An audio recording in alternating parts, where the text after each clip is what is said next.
Welcome friends, सर्वे first के lecture number 25 में आप लोगों का स्वागत है। पिछले लेक्चर में हम लोग ने इंस्ट्रूमेंट के बारे में पढ़ लिया था कि कौन कौन से इंस्ट्रूमेंट हमारे, जैसे लेवल इंस्ट्रूमेंट था, और स्टाफ के बारे में हम लोग ने पढ़ लिया था। आज जो हम लोग अपना टॉपिक स्टार्ट करेंगे वो टॉपिक स्टार्ट रहेगा term commonly used in levelling. मतलब लेवलिंग में कौन सा टर्म हम कॉमनली यूज करते हैं उनको देखेंगे। इससे पीछे भी हम लोग टर्म पढ़े थे, ठीक है ना। तो वो टर्म कुछ और था, ये जो आज का है वो आपका आगे के न्यूमेरिकल में ये सारी चीजें हमारी आएंगी, ठीक है। तो पहला हमारा जो टर्म है स्टेशन, पहला टर्म हमारा क्या है, स्टेशन।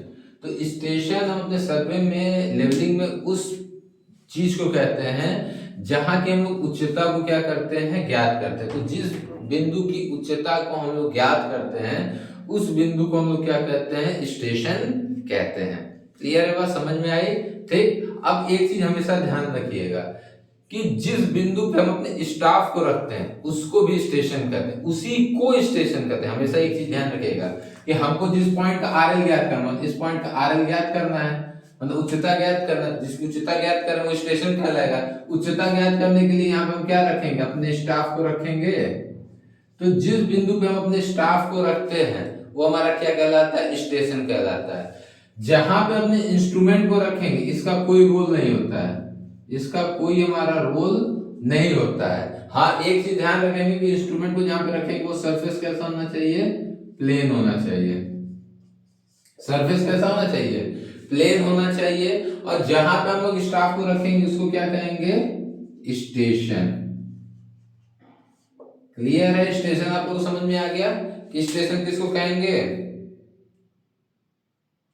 चलिए, स्टेशन सबको क्लियर है कि स्टेशन हम उस बिंदु को कहेंगे जिस पर गज को रखकर बिंदु की उच्चता ज्ञात की जाती है, उस बिंदु को हम लोग क्या कहते हैं, स्टेशन कहते हैं। स्टेशन ना कि हम उसको कहेंगे जहां पे हम अपने टेलीस्कोप को रखेंगे, माने लेवल को रखेंगे, उसको स्टेशन नहीं कहेंगे। इसका कोई रोल हमारा नहीं होगा रीडिंग में, ठीक। जो रोल होगा हमारा इसका होगा, इस चीज को क्या कहते हैं, स्टेशन कहते हैं। चलिए, क्लियर हो गया होगा आपको।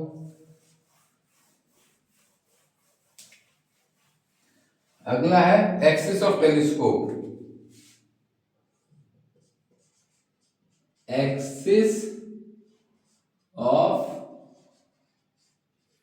टेलीस्कोप, तो एक्सिस ऑफ टेलीस्कोप किसको कहते हैं, मतलब कहने कैसे कहा जाए, टेलीस्कोप का अक्ष जो होता है हमारा एक्सिस ऑफ टेलीस्कोप कहलाता है। तो ये कोई डिफिनेशन नहीं हुआ। चलिए, ये हमारा क्या है, दूरबीन है, ठीक। दूरबीन का ये हमारा क्या हो गया, बढ़िया से बनाते हैं। दूरबीन का ये हमारा क्या हो गया, आई पीस हो गया। और ये हमारा क्या हो गया, ऑब्जेक्ट ग्लास हो गया। इस तरीके से हमारा टेलीस्कोप होता है। अब टेलीस्कोप के आई पीस के सेंटर और ऑब्जेक्ट ग्लास के सेंटर से एक हमारी एक्सिस गुजरेगी, इस तरीके से गुजरेगी ना। आई पीस से मतलब आई बेन से और ऑब्जेक्ट ग्लास के सेंटर से हमारा क्या गुजरेगा, एक इमेजिनरी लाइन। क्या गुजर रही है, एक हमारी काल्पनिक रेखा,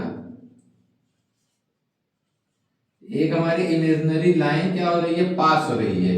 यही इमेजिनरी लाइन हमारी क्या कहलाएगी, एक्सिस ऑफ टेलीस्कोप कहलाएगी। क्लियर है? एक्सिस ऑफ टेलीस्कोप मतलब आई बेन के सेंटर और ऑब्जेक्ट ग्लास के सेंटर से गुजरने वाली हमारी काल्पनिक रेखा क्या कहलाती है, एक्सिस ऑफ टेलीस्कोप हमारी कहलाती है। क्लियर? चलिए, गुड, आगे बढ़ते हैं।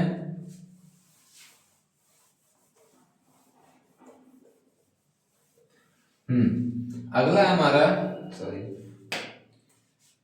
Line of collimation.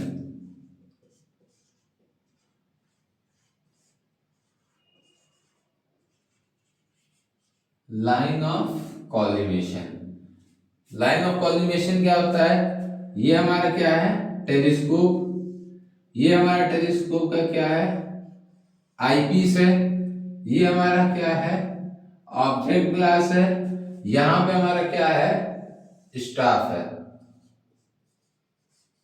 और बीच में हमारा यहाँ क्या है डायफ्राम है। यहाँ बीच में हमारा क्या है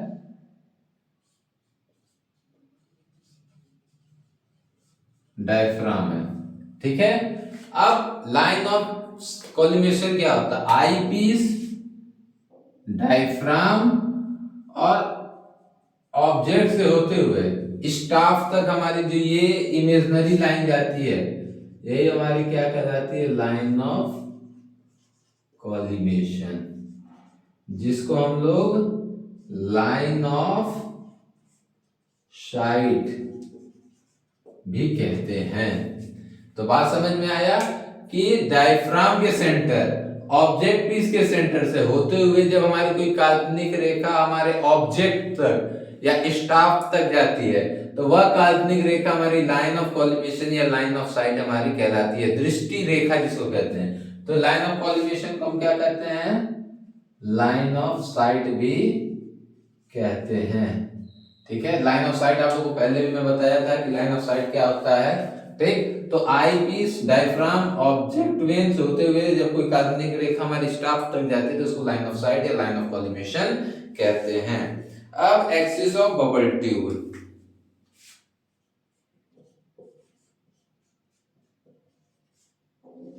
एक्सिस ऑफ बबल ट्यूब क्या होता है, चलिए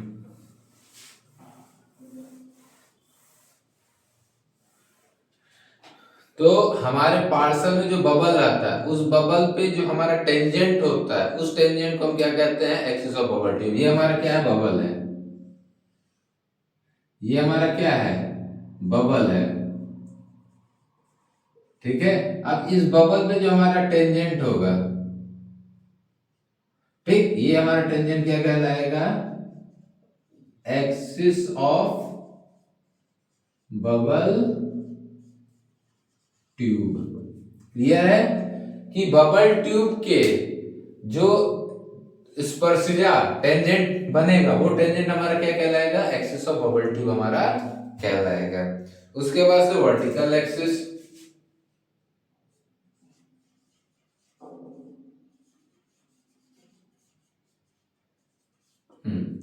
वर्टिकल एक्सिस क्या होता है और हॉरिजॉन्टल एक्सिस क्या होता है। चलिए तो पहले वर्टिकल एक्सिस को समझ लेते हैं। ये हमारा क्या है दूरबीन है,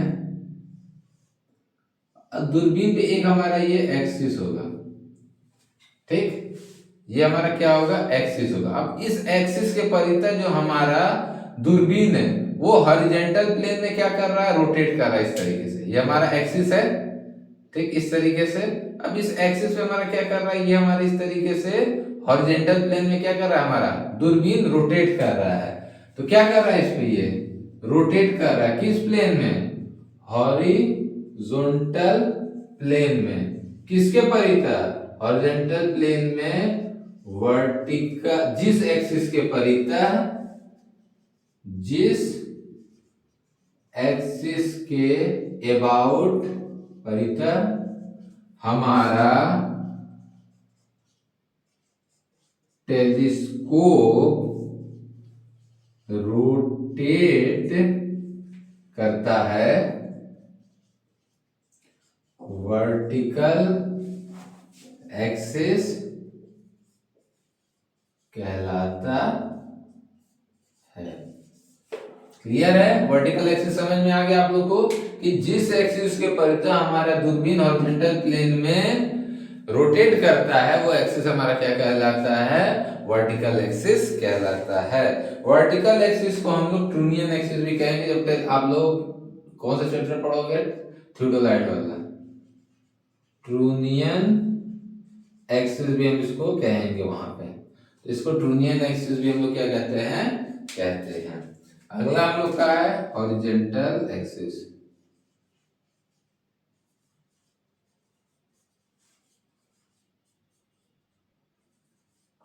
हॉरिजॉन्टल एक्सिस क्या होता है? चलो,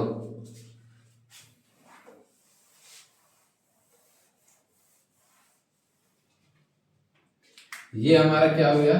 दूरबीन। अब इस दूरबीन में एक हमारा क्या पास करेगा? यहाँ पे एक्सिस पास करेगा। ये हमारा दूरबीन, अब यहाँ पे ये क्या है? एक एक्सिस ऐसे पास कर रहा है, ये हमारा एक्सिस है। इस एक्सिस पे अब हमारा ये दूरबीन जो है हमारा वर्टिकल प्लेन में इस तरीके से रोटेट कर रहा है, तो वो एक्सिस हमारी क्या कहलाएगी? हॉरिजॉन्टल एक्सिस कहलाएगी। तो जिस एक्सिस के अबाउट हमारा टेलीस्कोप वर्टिकल प्लेन में रोटेट करता है, हॉरिजॉन्टल एक्सिस कहलाता है। क्लियर हो गया बात? कि जिस एक्सिस के परितः हमारा टेलीस्कोप वर्टिकल प्लेन में रोटेट करता है वो एक्सिस हमारा क्या कहलाता है? हॉरिजॉन्टल एक्सिस हमारा कहलाता है।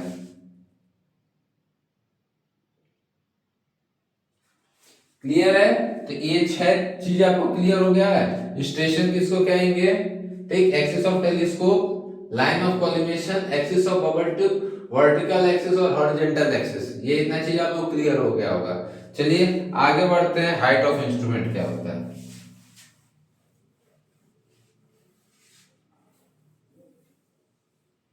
अगला है हाइट ऑफ इंस्ट्रूमेंट।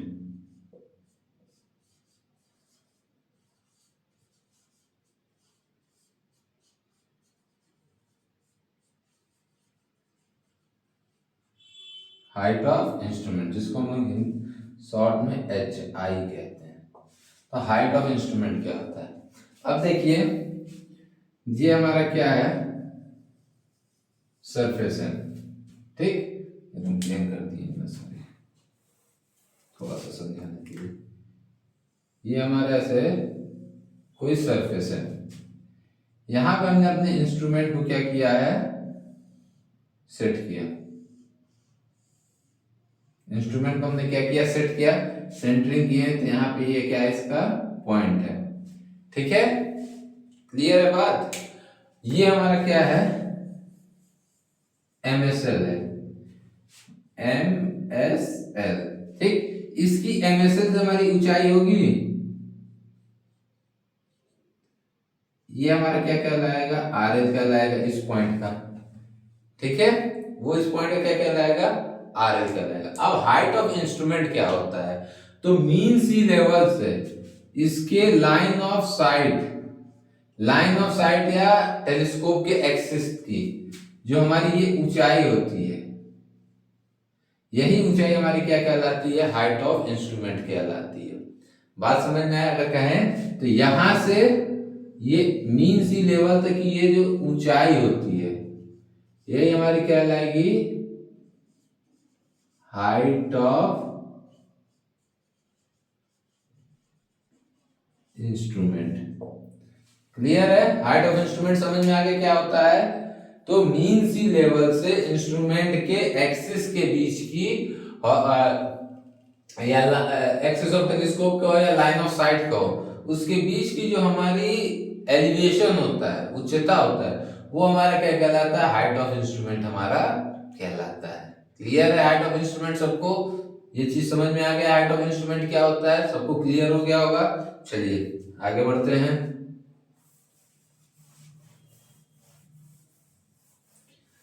अब 3 टर्म हमारा आएगा, बैक साइड, फोर साइड और इंटरमीडिएट साइड। तो समझते हैं। 8वां, बैक साइड, फोर साइड और इंटरमीडिएट साइड।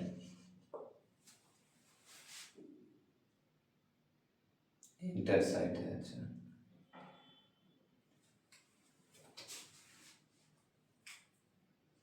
इंटरमीडिएट साइड या इंटर साइड, ठीक है। ये तीन चीज को हम लोग समझने की कोशिश करते हैं, बैक साइड, फोर साइड और इंटरमीडिएट साइड। अब देखिए एक क्षेत्र है, इस क्षेत्र का हम क्या कर रहे हैं, सर्वे करना शुरू कर रहे हैं। हमने यहाँ पे इंस्ट्रूमेंट को सेट किया, ठीक, हमने यहाँ पे क्या किया, इंस्ट्रूमेंट को सेट किया। ये हमारा क्या है, बेंचमार्क है। क्या है हमारा, बेंचमार्क है। बेंचमार्क का आरएल हमारा दिया हुआ है कि हमारा आरएल हमारा इतना, हमारा इसका आरएल है। क्लियर है। तो ये हमारा क्या है, बेंचमार्क है। अब हम इस बेंचमार्क पे अपनी रीडिंग को क्या कर रहे हैं, इंस्ट्रूमेंट सेट करने के बाद, क्योंकि मैं बताया था कि जब हम सर्वे करते हैं, इंस्ट्रूमेंट सेट करते हैं, तो हम अपने बेंचमार्क से ही क्या करते हैं, सर्वे करना स्टार्ट करते हैं। मतलब अपने बेंचमार्क से ही रीडिंग लेना क्या करते हैं, स्टार्ट करते हैं। तो हम अपने बेंचमार्क पे सबसे पहले रीडिंग लेंगे। तो फर्स्ट रीडिंग हम कहाँ लेंगे, फर्स्ट रीडिंग हम कहाँ लेंगे, बेंचमार्क पे। और जो पहली रीडिंग हम यहाँ पे लेंगे, यही रीडिंग हमारी क्या कहलाएगी, बीएस कहलाएगी। बात समझ में आ गया। इंस्ट्रूमेंट सेट करने के बाद से उस इंस्ट्रूमेंट से जो पहली रीडिंग ली जाती है, वो रीडिंग हमारी क्या कहलाती है, बीएस, बैक साइड कहलाएगी। क्लियर है बात। तो इंस्ट्रूमेंट सेट करने के बाद से जो मैंने पहली रीडिंग ली, वो रीडिंग हमारी क्या हो गई, बैक साइड। अब इसका यूज करके हम क्या निकाल लेंगे, height of instrument, H I निकाल लेंगे। कैसे, R L plus B S. हमने ये फॉर्मूला लगाया, H I equal to R L plus B S, और अपने इंस्ट्रूमेंट की हाइट ऑफ इंस्ट्रूमेंट को हमने क्या किया, निकाल लिया। क्लियर है, ये चीज समझ में आ गया कि बैक साइड किसको कहेंगे। तो इंस्ट्रूमेंट सेट करने के बाद से जो पहली रीडिंग लेंगे, वो हमारी क्या होगी, बैक साइड कहलाएगी। क्लियर। वो बैक साइड हमारा किस पे होता है, बेंचमार्क पे हमारा होता है। अब इंस्ट्रूमेंट सेट किए, अब हम यहाँ पे रीडिंग दिए। मान लो ये हमारा ए पॉइंट हुआ, स्टेशन ए, स्टेशन बी, स्टेशन सी, स्टेशन डी, स्टेशन ई, और स्टेशन एफ पे हमने क्या किया, रीडिंग को दिया। इसको स्टेशन एक्स मान लेते हैं। हमने पहले रीडिंग किसको दिया, एक्स, फिर A B C D E F पे हमने क्या किया, रीडिंग को लिया। ठीक। अब जब हम इंस्ट्रूमेंट सेट किए, A B C D E F पे रीडिंग दिए, तो इंस्ट्रूमेंट सेट करने के बाद तो पहला रीडिंग हमारा क्या कहलाता है, बीएस, और जो हमारा लास्ट रीडिंग होता है इंस्ट्रूमेंट सेट करने के बाद से, वो हमारा क्या कहलाता है, एफएस कहलाता है, फोर साइड कहलाता है। तो इंस्ट्रूमेंट सेट करने के बाद से पहली रीडिंग बीएस और अंतिम रीडिंग क्या होती है हमारी, एफएस कहलाती है, फोर साइड कहलाती है। और बाकी ये जो बीच की reading A B C D E, ये हमारी क्या कहलाती है, इंटरमीडिएट साइड कहलाते हैं। तो ये हमारे क्या कहलाएंगे, intermediate side, I S I S I S I S और आई एस कहलाएंगे। बात क्लियर हुआ। तो हमने एक जगह सर्वे करने के लिए, लेवलिंग करने के लिए इंस्ट्रूमेंट सेट किया।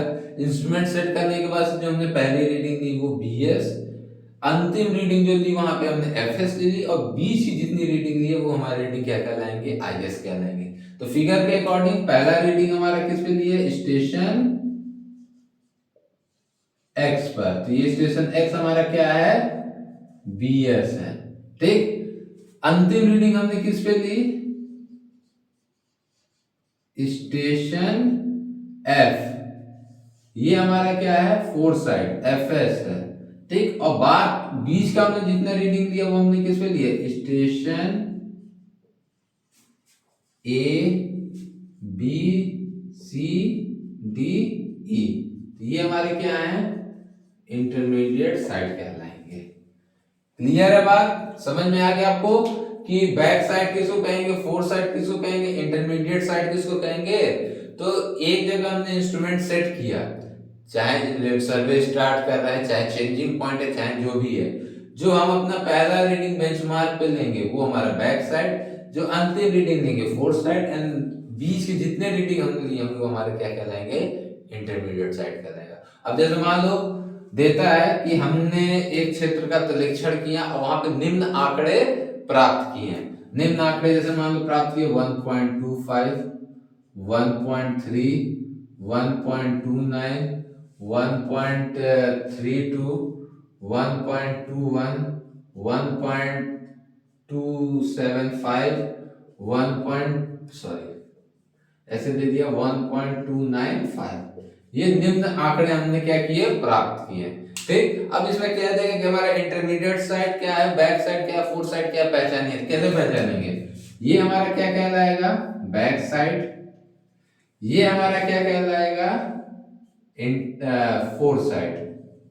पहली रीडिंग जो हमने दी वो हमारी इंटरमीडिएट बैक साइड, अंतिम जो रीडिंग दी हमारी क्या हो गई, फोर्थ साइड। और ये जो हमारी बीच की बाकी रीडिंग हो गई, ये हमारी इंटरमीडिएट साइड कहलाएगी। क्लियर है? अब हमको अपने इंस्ट्रूमेंट का हाइट ऑफ इंस्ट्रूमेंट निकालना है, तो हमने क्या किया, RL प्लस BS कह दिया। क्लियर है? अब हमको स्टेशन ए का, अब हमको स्टेशन ए का RL निकालना है, तो वो हम कैसे निकालेंगे? इसके लिए फॉर्मूला क्या हो जाएगा, HI minus IS at station A. तो मतलब सिंपल सा HI minus IS, height of instrument minus IS। यहां का भी निकालना रहेगा, तो HI माइनस IS, यहां का भी HI माइनस IS, यहां का भी HI माइनस IS, यहां का भी HI माइनस IS। अब यहां पे क्या हो रहा है, IS तो हमारा नहीं है, तो यहां का RL हम कैसे निकालेंगे, तो HI माइनस FS कर देंगे। तो मतलब अगर हमको स्टेशन F पर निकालना रहेगा, तो RL equal to HI minus FS हम कर देंगे। क्लियर है? तो यहां से एक फॉर्मूला को क्या मिला कि RL निकालने के लिए फॉर्मूला क्या होता है, HI माइनस IS या FS, हमारा ये फॉर्मूला होता है। तो हमको ये यहां से दो फॉर्मूले पढ़े, पता चला। एक हमारा height of instrument equal to RL minus BS, और एक फॉर्मूला हमको पता चला RL equal to HI minus IS या FS। तो इस तरीके से क्या करेंगे, बैक साइड, फोर्थ साइड और इंटरमीडिएट साइड को क्या कर लेंगे, कैलकुलेट कर लेंगे। कैसे पहचानेंगे, पहली रीडिंग जो होगी वो हमारी बैक साइड, अंतिम रीडिंग फोर्थ साइड, और बीच की जितनी रीडिंग होगी वो हमारी क्या कहलाएगी, इंटरमीडिएट साइड कहलाएगी। क्लियर है? समझ में आ गया चीज को? ठीक है, तो चलिए आगे बढ़ते हैं। अब मैं इसको रब कर दे रहा हूं।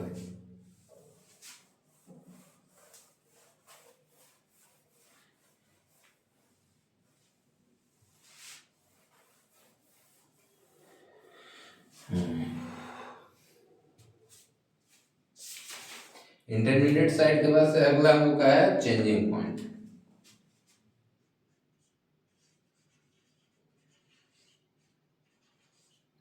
चेंजिंग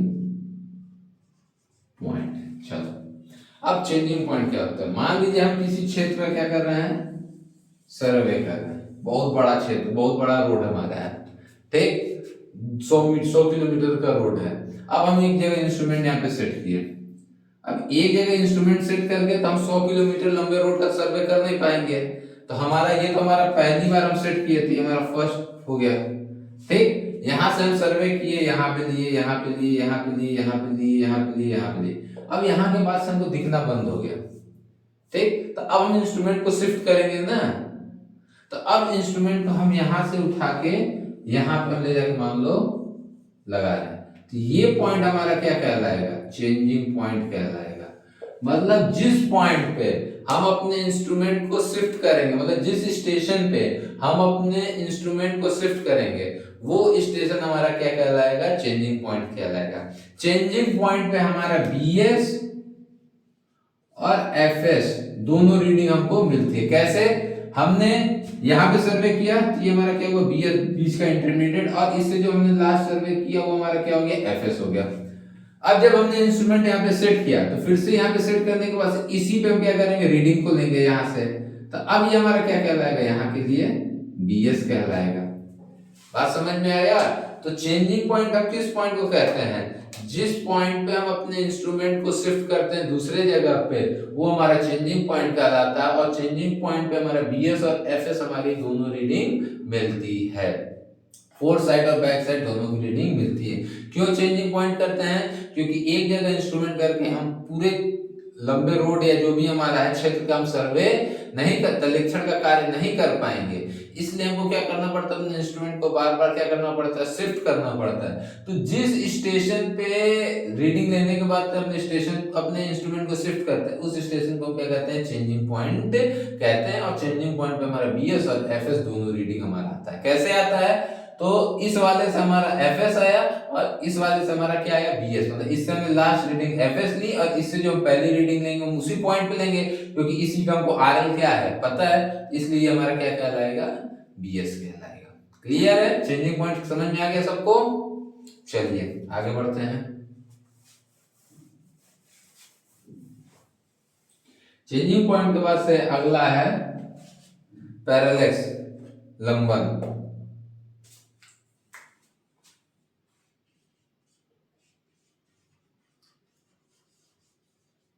हिंदी में इसको कहेंगे लंबन। अब जब इंस्ट्रूमेंट हम सेट किए, सेट करने के बाद से हम आंख लगा के हम क्या करेंगे, ऑब्जेक्ट को देखेंगे। तो जब ऑब्जेक्ट को देखेंगे तो हमारा जो ऑब्जेक्ट है वो हमारा धुंधला दिखेगा, मतलब तैरता हुआ दिखेगा। वही हमारा क्या कहलाता है, लंबन कहलाता है। उसको दूर करना हमारा क्या कहलाता है, लंबन का निराश, एलिमिनेशन ऑफ पैरेलैक्स कहलाता है, जो अभी हम लोग टेम्पोररी एडजस्टमेंट में वहां पढ़ेंगे। तो लंबन जब ऑब्जेक्ट को देखते हैं तो ऑब्जेक्ट जब धुंधला दिखता है तो उसको हम क्या कहते हैं, लंबन। तो जिसको हम फोकसिंग करके क्या करते हैं, ऑब्जेक्ट को क्लियर करते हैं, तो हमारा क्या कहलाता है, पैरेलैक्स कहलाता है। और लास्ट हमारा इसमें फंडामेंटल एक्सिस।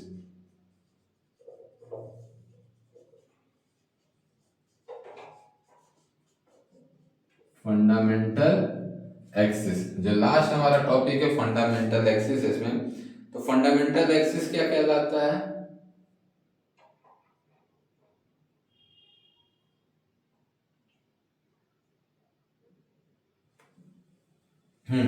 तो फंडामेंटल एक्सिस हमारे यही line of site, vertical axis, bubble axis, मतलब ये जितने हम एक्सिस यहाँ पे ये पढ़े हैं ना, ये यही हमारे हैं फंडामेंटल एक्सिस। तो अगर पेपर में पूछता है कि फंडामेंटल एक्सिस या फंडामेंटल लाइंस को परिभाषित करें, तो axis of telescope, line of collimation, axis of bubble tube, vertical axis, horizontal axis को आप क्या करिएगा, एक्सप्लेन करिएगा, तो आपको वहां पे 5 नंबर मिल जाएगा।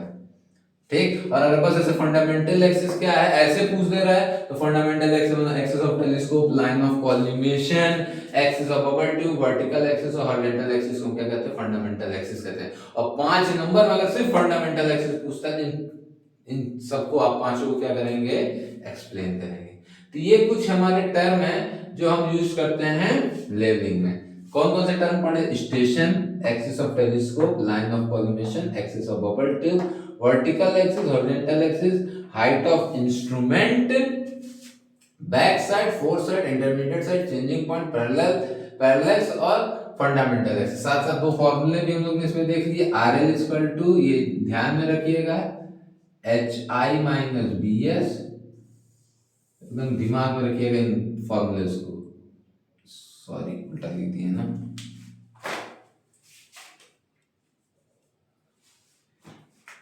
IS या FS, और height of instrument equal to RL plus BS। ये फॉर्मूला आप लोग क्या करिएगा, इसको नोट कर लीजिएगा। 2 फॉर्मूला, थोड़ा यहाँ माइनस मैंने गलती से लिख दिया था, इसको प्लस कर लीजिएगा। ठीक। तो ये 2 फॉर्मूले और ये इतने टर्म हम लोग ने क्या किए हैं, इसमें पढ़े हैं। ठीक। और खासकर इसमें आपको ये 3 टर्म एकदम ध्यान में रखना, ये 3 और हाइट ऑफ इंस्ट्रूमेंट, जो आगे हमको क्या होगा, काम आएगा। चेंजिंग पॉइंट को भी हमको क्या करना, ध्यान में रखना है कि चेंजिंग पॉइंट हम किसको कहते हैं। तो इतने टर्म वो जब क्लियर रहेंगे तो आगे जब हम न्यूमेरिकल पढ़ेंगे तो उसमें ये चीज तुमको आपको सरलता होगी समझने के लिए, इसीलिए इसको मैंने ज्यादा जोर दे के आराम से समझाया है कि बैक साइड किसको कहेंगे, जहां पे हम पहली रीडिंग लेंगे, फोर्थ साइड जहां पे अंतिम रीडिंग, और बीच की रीडिंग जितनी दिए रहेंगे हमारी क्या कहलाएगी, इंटरमीडिएट साइड कहलाएगी।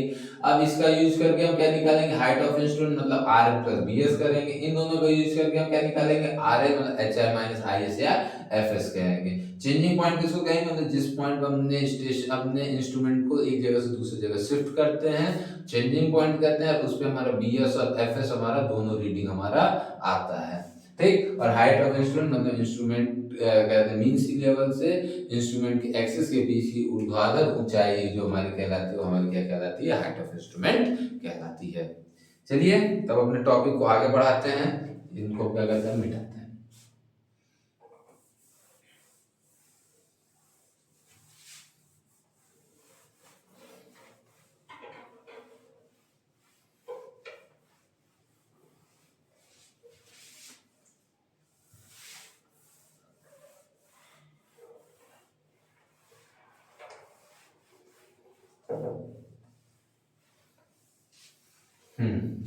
अगला देखते हैं एडजस्टमेंट ऑफ इंस्ट्रूमेंट,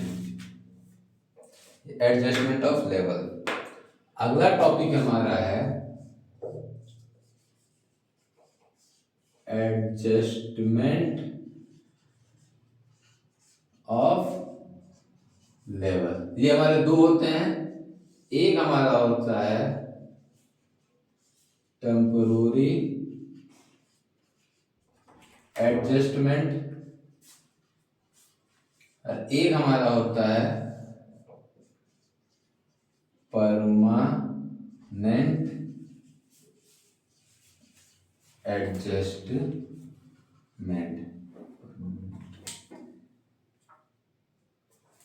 ठीक है, तो हमारे दो तरीके के एडजस्टमेंट होते हैं, एक हमारा टेम्पोररी, दूसरा हमारा होता है परमानेंट। तो टेम्पोररी एडजस्टमेंट में क्या करते हैं कि टेम्पोररी एडजस्टमेंट में जब हम इंस्ट्रूमेंट को सर्वे करने के लिए ले जाते हैं, तो जिस स्टेशन जिस पॉइंट पे हम अपने इंस्ट्रूमेंट को रखते हैं वहां पे उसका कुछ हम एडजस्टमेंट करते हैं, मतलब उसकी सेंटरिंग करते हैं, लेवलिंग करते हैं, और क्या कहते हैं लंबन का निराश एलिमिनेशन ऑफ पैरेलैक्स हम लोग करते हैं। तो वो उसका क्या कहलाता है, हमारा टेम्पोररी एडजस्टमेंट कहलाता है। क्यों, क्योंकि वहां पे हम किए, फिर अब इंस्ट्रूमेंट को उठा के दूसरे जगह ले जाएंगे, तो दूसरे जगह ले जाएंगे तो फिर से हमको ये चीज करना पड़ेगा। तो एक निश्चित समय के लिए जब हम वो करते हैं तो हमारा क्या एडजस्टमेंट कहलाता है, टेम्पोररी एडजस्टमेंट कहलाता है। हम जहां जहां इंस्ट्रूमेंट को सेट करेंगे सर्वे करने के लिए, वहां वहां पे हम लोग टेम्पोररी एडजस्टमेंट का काम करते हैं। और परमानेंट एडजस्टमेंट क्या कहलाता है, परमानेंट एडजस्टमेंट का मतलब कि जब हम इंस्ट्रूमेंट खरीद के लाते हैं तो उनके जितने भी हमारे फंडामेंटल एक्सिस होते हैं, वो फंडामेंटल एक्सिस क्या रहते हैं, एकदम समायोजित रहते हैं, ठीक। लेकिन जैसे जैसे हम वर्क करते जाते हैं, इंस्ट्रूमेंट को हार्शली यूज करते हैं, उनके जो एक्सिस रहते हैं वो हमारे क्या हो जाते हैं, डिस्टर्ब हो जाते हैं। समझ में आ रही है बात, वर्टिकल एक्सिस, हॉरिजॉन्टल एक्सिस, फिर एक्सिस ऑफ क्या कहते हैं टेलीस्कोप, बबल एक्सिस, ये जितने एक्सिस है वो हमारे क्या हो जाते हैं, डिस्टर्ब हो जाते हैं। तो उन एक्सिस को फिर से अपने जगह पे लाना, उनका समायोजन करना हमारा क्या कहलाता है, परमानेंट एडजस्टमेंट हमारा कहलाता है। जो हमारा एक बार इंस्ट्रूमेंट का हो जाता है तो वो जब तक इंस्ट्रूमेंट हमारा खराब नहीं होता तब तक उनका एडजस्टमेंट बना रहता है। और टेम्पोररी एडजस्टमेंट हम जब जब सर्वे करेंगे उस इंस्ट्रूमेंट का यूज किया, और जहां जहां पे इंस्ट्रूमेंट को हम रख के सर्वे करेंगे उस स्टेशन पे उस पॉइंट पे इंस्ट्रूमेंट का क्या करना पड़ता है, हमको एडजस्टमेंट करना पड़ता है। वो एडजस्टमेंट हमारा क्या कहलाता है, टेम्पोररी एडजस्टमेंट कहलाता है। तो अभी हम लोग जो पढ़ेंगे टेम्पोररी एडजस्टमेंट को ध्यान में रखते हुए पढ़ेंगे, और परमानेंट एडजस्टमेंट अभी आगे की तरफ आएगा। इसलिए बस परमानेंट एडजस्टमेंट मैंने बता दिया कि होता क्या है।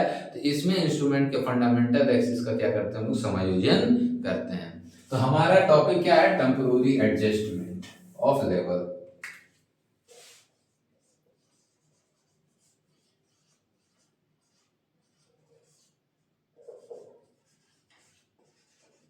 टेम्पोररी एडजस्टमेंट ऑफ लेवल, ठीक। टेम्पोररी एडजस्टमेंट ऑफ लेवल हमारा क्या टॉपिक। अब देखो इसका 3 स्टेप होता है। पहला सेंटरिंग,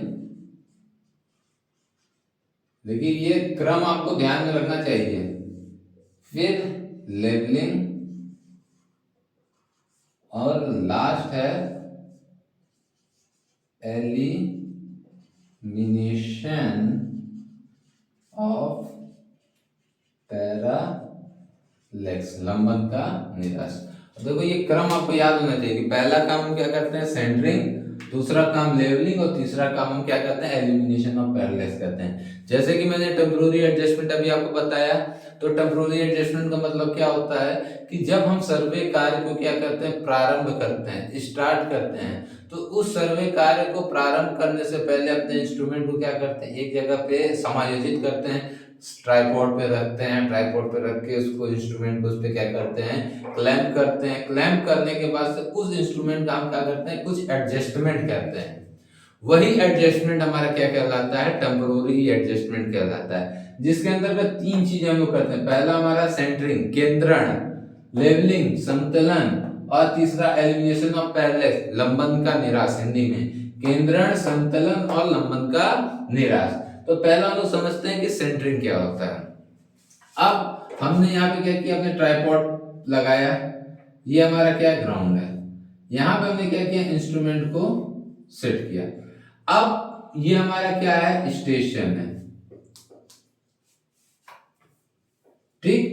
अब जस्ट स्टेशन के ऊपर इसकी वर्टिकल एक्सिस, ये हमारा क्या है, वर्टिकल एक्सिस है ना, तो स्टेशन के ऊपर इंस्ट्रूमेंट के वर्टिकल एक्सिस को सेट कराना हमारा क्या कहलाता है, सेंटरिंग कहलाता है। इसके लिए हम क्या करते हैं, इसमें धागे में क्या करते हैं, साहुल ऐसे बांध के लटका देते हैं।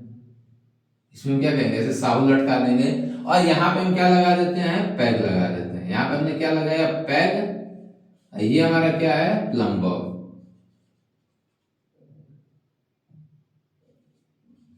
ठीक। हमने क्या किया, इंस्ट्रूमेंट में साहुल लटका दिया, और यहाँ पे हमने स्टेशन पे क्या लगा दिया, पैग लगा दिया। अब ये साहुल और पैग जब एक सीध में आ जाएंगे, जब ये हमारे साहुल और पैग एक लाइन में इस तरीके से आ जाएंगे, तो हमारा क्या होगा, इंस्ट्रूमेंट का सेंटरिंग हो जाएगा। तब हम ये कहेंगे कि इंस्ट्रूमेंट का वर्टिकल एक्सिस हमारे स्टेशन के जस्ट ऊपर आ गया है। तो ये समायोजन, ये एडजस्टमेंट हमारा क्या कहलाता है, सेंटरिंग कहलाता है। तो ये समायोजन हमारा क्या कहलाएगा, सेंटरिंग, केंद्रण कहलाएगा।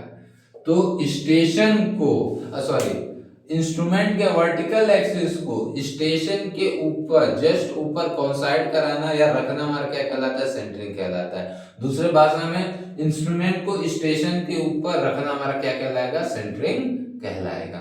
क्लियर है, समझ में आ गया कैसे करेंगे, प्लम बॉब लटका के हम क्या करेंगे, इसका केंद्रण, सेंटरिंग करेंगे। चलिए अब अगला समझते हैं, लेवलिंग क्या होता है।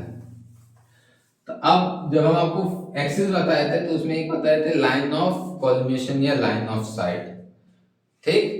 अब अगर हम सर्वे कर रहे हैं, ये हमारा ग्राउंड है, इंस्ट्रूमेंट हमने सेट किया, और सेट करके हमने इंस्ट्रूमेंट को कुछ ऐसे सेट कर दिया। अब इसका लाइन ऑफ साइट हमारा ऐसे तिरछा जा रहा है। अब हम यहाँ पे जो रीडिंग पढ़ेंगे, रीडिंग हमारा आना चाहिए, लाइन ऑफ साइट हमारा जाना चाहिए ऐसे, रीडिंग हमारी आनी चाहिए यहाँ पे, लेकिन हमने इसका पैरेलल नहीं किया, मतलब लेवलिंग इसका नहीं किया। लाइन ऑफ साइट हमारा टिल्ट होके कहीं यहाँ पे जा रहा था, हमारा ये इतना एरर आएगा, एरर क्रिएट होगा ना, मतलब जो को रीडिंग मिलेगी वो रीडिंग हमको क्या होगी, गलत मिलेगी। तो इससे बचने के लिए हम अपने इंस्ट्रूमेंट का क्या करते हैं, लेवलिंग करते हैं, और लेवलिंग करके अपने इंस्ट्रूमेंट के लाइन ऑफ साइट को ग्राउंड के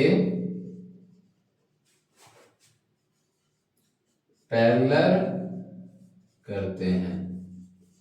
लेवलिंग में हम क्या करते हैं, अपने इंस्ट्रूमेंट के लाइन ऑफ साइट को ग्राउंड के क्या करते हैं, पैरेलल करते हैं। अब जब हम पैरेलल कर लेंगे, अब जब हम इसको पैरेलल कर लेंगे, ये हमारा है, अब जब हमने इसको एकदम पैरेलल कर लिया इस तरीके से,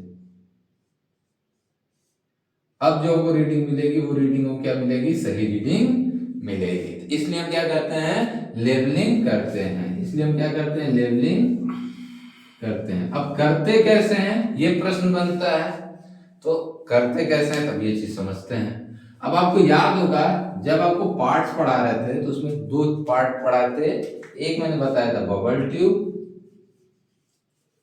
एक मैंने बताया था बबल ट्यूब, और एक आप बताए थे फुट स्क्रू, फुट स्क्रू या लेवलिंग स्क्रू।